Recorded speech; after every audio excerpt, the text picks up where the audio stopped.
నమస్తే. వివాహేతర సంబంధం అనేది ఒక బంధాన్ని నాశనం చేయగల తీవ్రమైన సంబంధం. మారుతున్న జీవన శైలి, సాంకేతిక పురోగతి కారణంగా ఈ మధ్య కాలంలో వివాహేతర సంబంధాలు బాగా పెరుగుతున్నాయి. దీనికి తోడు వ్యభిచారం కూడా భారీగా పెరిగిపోతోంది. అయితే ఇది లింగ ఆధారితంగా సంబంధం కాదు. పురుషులు మరియు స్త్రీలు ఇద్దరూ ఇందులో పాల్గొంటూ ఉంటారు. కేవలం మన దేశంలోనే కాదు, ప్రపంచంలోని అన్ని దేశాలలోనూ ఈ వ్యభిచారం అనేది కొనసాగుతోంది. అయితే ప్రపంచంలోని అన్ని దేశాలలో ఈ వ్యభిచారంపై సర్వే నిర్వహించారు. ఈ సర్వేలో ఆసక్తికర విషయాలు వెలుగులోకొచ్చాయి. వివిధ దేశాలలో నిర్వహించిన సర్వే ఆధారంగా వివాహిత మహిళలు వివాహేతర సంబంధాలలో ఎక్కువగా పాల్గొనే దేశాల జాబితాను ఒక ప్రముఖ కండోమ్ తయారీ సంస్థ రూపొందించింది. ఈ పోస్ట్లో ఏ దేశాల మహిళలు వివాహేతర సంబంధాలలో ఎక్కువగా పాల్గొంటారో మీరు తెలుసుకోవచ్చు. నైజీరియా.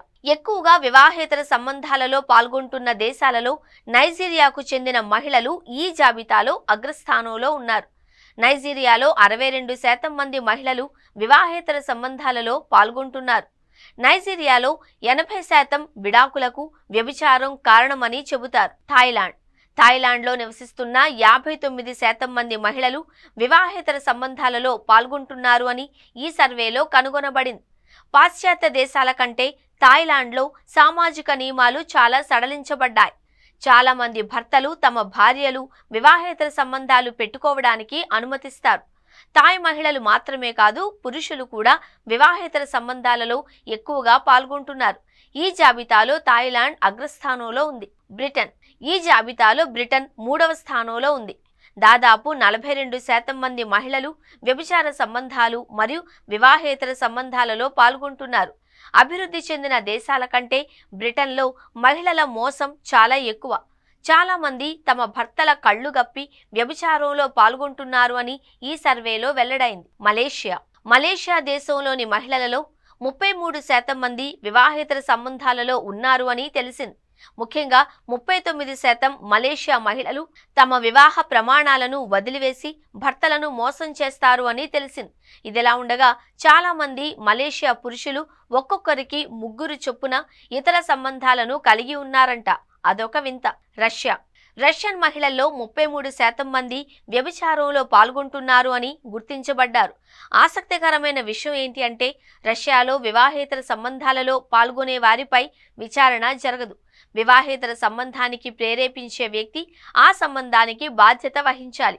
అది స్త్రీలైనా సరే నేరమే. దీనిని అక్కడ శతాబ్దపు సాంప్రదాయం అంటారు. సింగపూర్లో 19% మంది మహిళలు వివాహేతర సంబంధాలలో పాల్గొంటున్నారు అని నివేదించబడింది.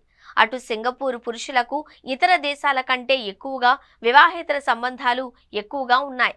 ఇక్కడ చాలా మంది పురుషులు 10 కంటే ఎక్కువ మంది లైంగిక భాగస్వాములను కలిగి ఉన్నారు. ఇక్కడి మహిళలు వివాహేతర సంబంధాలలో పాల్గొనడానికి ఇది కూడా ఒక కారణం. ఫ్రాన్స్లో 16.3% మహిళలు వివాహేతర సంబంధాలలో పాల్గొంటారు. ఇంతలో ఫ్రాన్స్లో 22% మంది పురుషులు వివాహేతర సంబంధాలలో పాల్గొంటారు. అందుకే ఈ దేశం జాబితాలో 7వ స్థానంలో ఉంది. United states. అమెరికాలో 14% వివాహిత మహిళలు వివాహేతర సంబంధాలలో ఉన్నారు అని చెబుతారు. ఇంకా దారుణం ఏంటంటే 54% వివాహిత పురుషులకు తమ భాగస్వామి వివాహేతర కార్యకలాపాల గురించి తెలియదు.